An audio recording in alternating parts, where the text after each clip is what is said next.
144 বছর পরে আসতে চলেছে এই মহা তিথিটা। সেই তিথি কোনটি? সেটি হচ্ছে মহাকুম্ভের তিথি।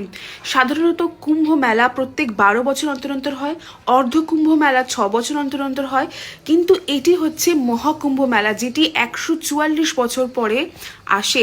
কেন 144 বছর পরে আসে? আর এই কুম্ভ মেলার গুরুত্বই বা কেন? আর এত হাজার হাজার লোক কিসের টানে ছুটে যাচ্ছে কুম্ভ মেলাতে?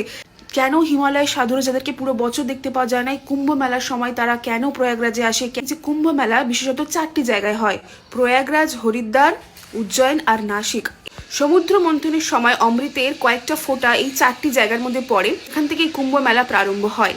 সমুদ্র মন্থনের সময় যে অমৃতের কলস দেওয়া ছিল, সেই কলসের দায়িত্ব 4জনকে দেওয়া হয়েছিল: সূর্যদেব, চন্দ্রদেব, দেবগুরু বৃহস্পতি এবং শনিদেবের কাছে।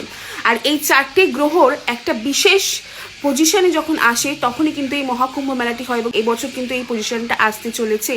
এমনটা মানা হয় যে ওই নদীতে ওই সময় অমৃতটি থাকে, তাই তখন সেই নদীতে স্নান করলে মানুষের মোক্ষ লাভ হয়, আধ্যাত্মিক চেতনা জাগৃত হয় এবং কোটি কোটি জন্মের পাপ নষ্ট হয়। যে সমস্ত সিদ্ধ পুরুষরা থাকে, তারা একটা সূক্ষ্ম শরীর ধারণ করে কুম্ভ মেলাতে ওই কুম্ভের নদীতে এসে স্নান গ্রহণ করে, তাই আমরা যখন তাদের স্পর্শ পাই, আমরাও পবিত্র হয়ে যাই। ভিডিওতে অনেক নতুন তথ্য পেলেন। ভিডিও ভালো লাগলে অবশ্যই অনেকের সাথে শেয়ার করে দিন।